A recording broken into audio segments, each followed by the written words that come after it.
Presidente. Adelante. Los pasajes más funestos en la historia de la humanidad son los que dejan cicatrices imborrables en la memoria colectiva de la sociedad.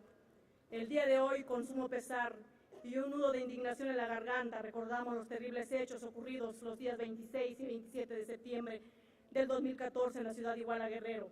Hechos que marcan un antes y un después en la historia del país. 2 años han pasado y la impunidad todavía se respira en las calles. Este sentir de injusticia es más fuerte en el corazón de aquellos que han sido víctimas de uno de los crímenes que ha sido calificado internacionalmente como atroz, la desaparición forzada. ¿Por qué? Esta es la probable pregunta que 2 años después nadie puede responder. ¿Por qué prejuzgar y discriminar a los estudiantes rurales? ¿Por qué asociarlos a la delincuencia? ¿Por qué enviar a fuerzas del orden a acorralarlos? ¿Por qué dispararles? ¿Por qué entregarlos a manos de un grupo de delincuencia organizada? ¿Por qué matar a quienes fueron a buscarlos? ¿Por qué desaparecerlos? ¿Por qué? Estas preguntas han surgido en mí, como en la inmensa mayoría de la sociedad, sin que hasta ahora existe una sola respuesta, y mucho menos alguna justificación para semejante crimen de Estado. Y decimos es el Estado porque a pesar de la detención de 130 involucrados, incluidos el alcalde de Iguala, José Luis Abarca y su esposa, nada borrará de la historia que el grupo criminal recibió a los estudiantes de manos de policías municipales. Sostenemos que es el Estado porque aún con la cooperación internacional, la PGR se empeña en sostener la verdad histórica, a pesar de las evidencias científicas que la refutan, a pesar de no encontrar evidencias que lleven a una comprobación concreta, a pesar de la sinrazón. También porque solamente así se explica la coordinación mediática empeñada en descalificar toda opinión contraria a la versión oficial, y porque desde esa esfera se atacó sin duda al grupo interdisciplinario de expertos independientes, de manera particular a las 2 mujeres que lo integran. Es el Estado porque al ver los avances significativos del GIEI que contradecían la verdad histórica, se negó a la ampliación de su mandato y hasta el momento seguimos sin saber el paradero de los estudiantes y sin avances reales del caso. Fue y sigue siendo el Estado porque a pesar de que existe al menos un indicio de mala actuación por parte de Tomás Herón de Lucio, en lugar de ser sujeto a proceso por sembrar evidencia, es premiado y protegido por el presidente de la República. Es el Estado porque en esta misma Cámara los avances de la Comisión Especial se han visto frenados para no tocar intereses protegidos desde el Ejecutivo. Guerrero es, desafortunadamente, un Estado inmerso en la violencia y las drogas. Es un Estado donde el crimen sigue operando con total facilidad e impunidad.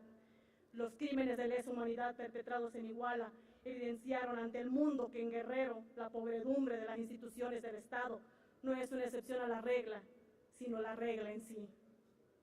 Por ello, mi bello Estado Guerrero se ha convertido sin duda alguna en el botón de muestra de lo que ocurre cuando el Estado se niega a aceptar responsabilidades y repartir culpas. Esta tragedia es, por supuesto, mucho más grande que la desaparición de 43 estudiantes. Es la tragedia de madres y padres sin sus hijos, de hermanas y hermanos que esperan a los estudiantes de regreso a casa. Es la historia de los estudiantes normalistas, quienes perdieron amigos y familia. Es la historia de Melissa Sayuri, quien en unos años encontrará la imagen de su padre muerto. Es la historia de este negro capítulo en la historia del país. Mientras existan casos como este, y hay miles, podremos afirmar que México es un Estado sin derecho. El acceso a la justicia es prácticamente nulo y no es igual para todas y todos. Si la ley es igual, entonces es necesario reivindicar la justicia y el acceso para que cualquier persona que la necesite pueda obtenerla. En consecuencia, no se puede seguir encubriendo a los responsables de los delitos.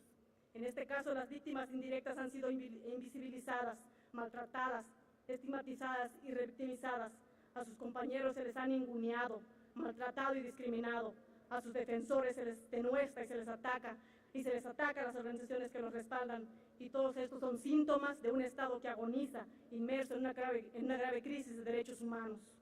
Lamentablemente, y en contra de los avances que se han dado en América Latina, México camina a pasos agigantados hacia la profundización de esta crisis, y lo hacemos gravemente, con los peores métodos de las dictaduras que tantas vidas cobraron y tanto dolor han causado al sur de México.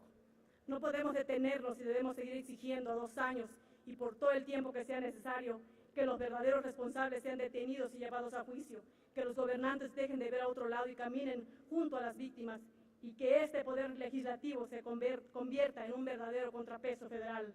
Movimiento Ciudadano reafirma que caminaremos juntos a las víctimas en este y otros casos y sostenemos que mientras continúe el encubrimiento y la impunidad y el dolor de las familias y mientras no aparezcan los 43 estudiantes normalistas, el Estado sigue siendo el responsable.